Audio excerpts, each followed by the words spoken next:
Hello बच्चों, चलिए हमारा प्रश्न देखते हैं।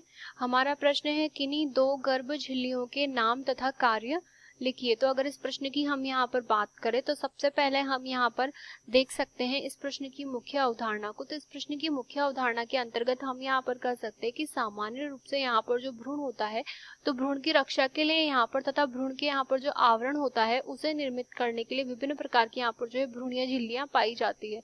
तो हम यहाँ पर कह सकते हैं कि गर्भ के अंतर्गत यहाँ पर जब भ्रूण निर्मित होता है तो भ्रूण के अंतर्गत यहाँ पर जो है विभिन्न प्रकार की जो है भ्रूणीय झिल्लियां पाई जाती हैं। और ये जो भ्रूणीय झिल्लियां होती हैं इनका कार्य होता है कि सामान्य रूप से जो पोषक तथा रक्षा प्रदान करती है। तो अगर भ्रूणीय झिल्लियों की हम यहाँ पर बात करें तो ये यहाँ पर जो है 4 प्रकार की होती है, जिसके अंतर्गत अगर पहली झिल्ली की हम यहाँ पर बात करें तो उसे हम यहाँ पर जो है एमनियोन के नाम से जानते हैं। अब अगर एमनियोन की हम यहाँ पर बात करें तो इसके अंतर्गत हम यहाँ पर कह सकते हैं कि मुख्य रूप से इसका जो कार्य होता है वो होता है उत्प्लावकता को प्रदान करना। तो यहाँ पर ये जो होता है एक तो उत्प्लावकता प्रदान करता है। जब ये उत्प्लावकता प्रदान करता है तो हम यहाँ पर कह सकते हैं कि द्रवीय अवस्था होने पर उत्प्लावकता जब यहाँ पर प्रदान की जाती है तो इसकी वजह से भ्रूण जो होता है उसकी यहाँ पर जो है रक्षा होती है। यानी कि हम यहाँ पर कह सकते हैं कि जो बाह्य आघात होते हैं तो बाह्य आघातों से भ्रूण की यहाँ पर जो है रक्षा संपन्न होती है इसके द्वारा। इसके अतिरिक्त हम यहाँ पर कह सकते हैं कि जो एमनियन होता है वो भ्रूण के आसपास यहाँ पर जो है ताप का नियंत्रण भी संपन्न करवाता है, वो दाब का नियंत्रण भी यहाँ पर संपन्न किया जाता है। तो हम यहाँ पर कह सकते हैं कि ताप व दाब जो होता है उसका यहाँ पर जो है नियंत्रण इसके द्वारा संपन्न किया जाता है।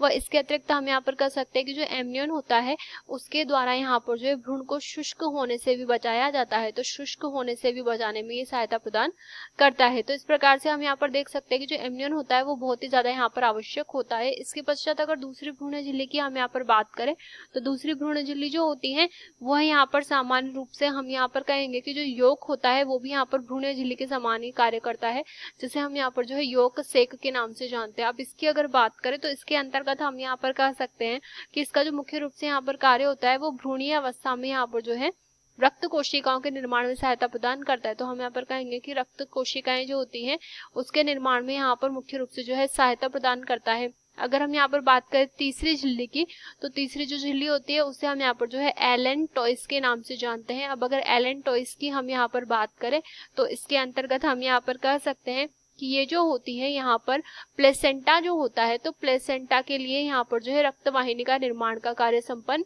करती है। तो यहाँ पर रक्तवाहिनी का जो निर्माण होता है जिसके द्वारा प्लेसेंटा यहाँ पर भ्रूण से जुड़ा होता है वो यहाँ पर जो है एलन टॉयस के द्वारा संपन्न किया जाता है।